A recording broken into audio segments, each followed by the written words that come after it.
I've always thought that Daredevil Season 1 was the single best season of any Marvel TV show.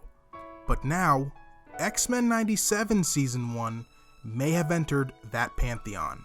And that's because it is a complex, campy cartoon. Spoilers. The theme I found most powerful in this season was just how complex relationships can actually be. All relationships involve difficult questions and decisions, especially the relationships with your family. We all have hopes and dreams for our lives, and if we're lucky enough, some of those might just get within reach at some point.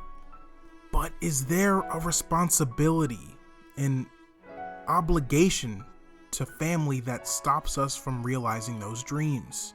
It may feel like we're being held back or that there's no other choice. Maybe resentment builds. The tug is too much and strains the relationship. What is the right balance between the wants and the responsibilities? Can we have both? For some, yes. And for others, maybe tragically, the responsibilities cost us all that we've ever wanted.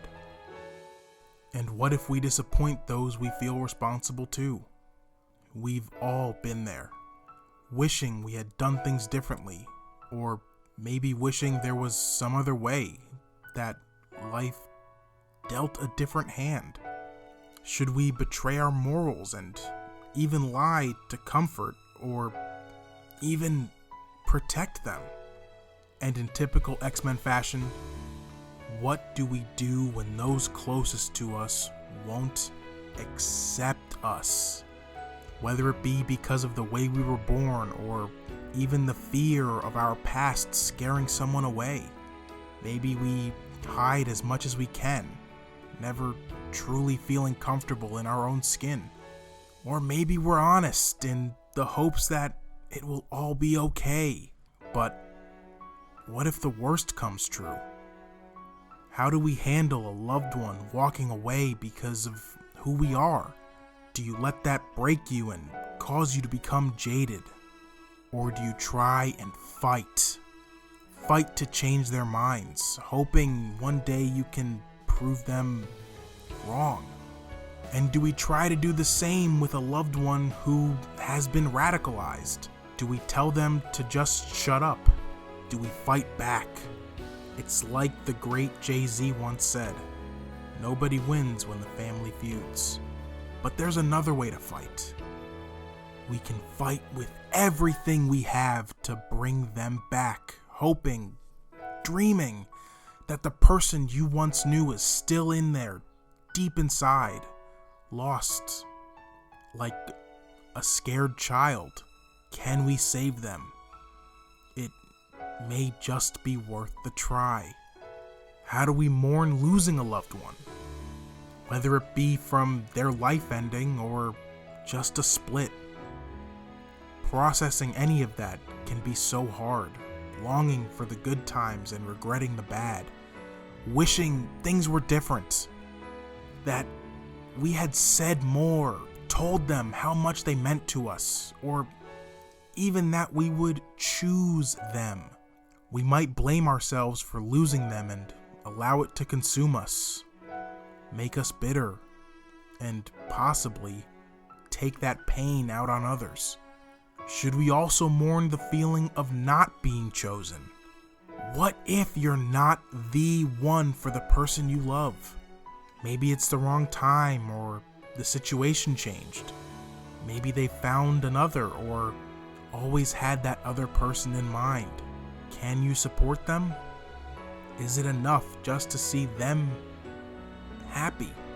And what is perhaps the most adult relationship theme, what about the difficulty of intimacy, of touch? What if there's not enough of it? Or what if we can't at all? Is it enough to give up, to break up?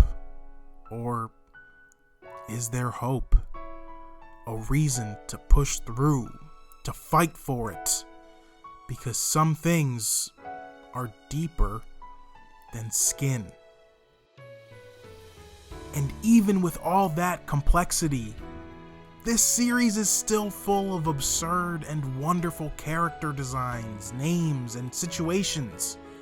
We have characters mourning the loss of a child and then realizing that child was an adult they've known for years. And you know what? It worked. That's the beauty of the comic book medium. There's depth even in the most wacky of worlds. It's something I feared we'd lose when popular superhero content became infatuated with being grounded in the real world.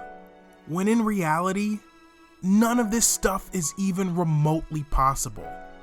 Even the most realistic adaptations are not feasible.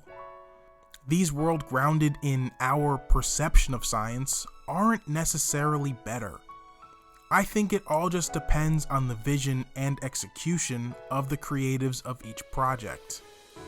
But if that vision is having characters in yellow spandex and going through time portals at a moment's notice, then that's great. You can tell stories about people trying to reconnect with a lost brother while people are named Mr. Sinister or Master Mold. Realistic does not mean better, and campy does not mean it can't be meaningful. And speaking of perceptions of things, animation is unfortunately not taken as seriously by some in comparison to live action.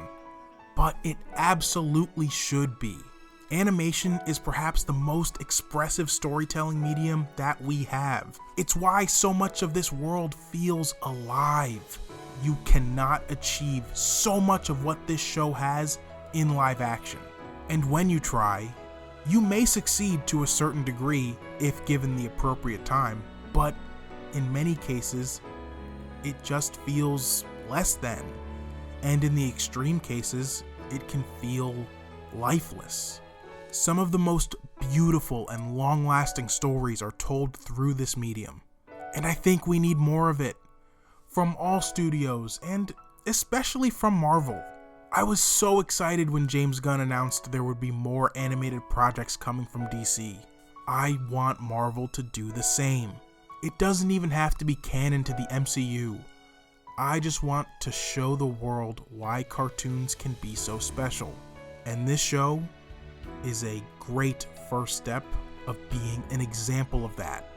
I think my only real criticism of the show is that it's so fast-paced and jam-packed with different characters and their stories and universes that it can feel as though moments aren't given enough room to breathe. But even that being my primary criticism is simply just a testament to show just how much X-Men 97 made me feel. Thank you very much for watching this video. If you could do me a favor, leave it a thumbs up if you enjoyed it and subscribe to the channel. In the comment section down below, I would love to hear your thoughts on Season 1 of X-Men 97. And before I get out of here, I just wanted to say a sincere thank you for all the support on the Superman video. It means the world to me, and there are so many cool people in the comment sections having interesting and great discussions about Superman or what they hope from the movie, what they thought of what I said. I'm loving all of it. Once again, thank you so much for watching. Be well, and I'll see you again next time.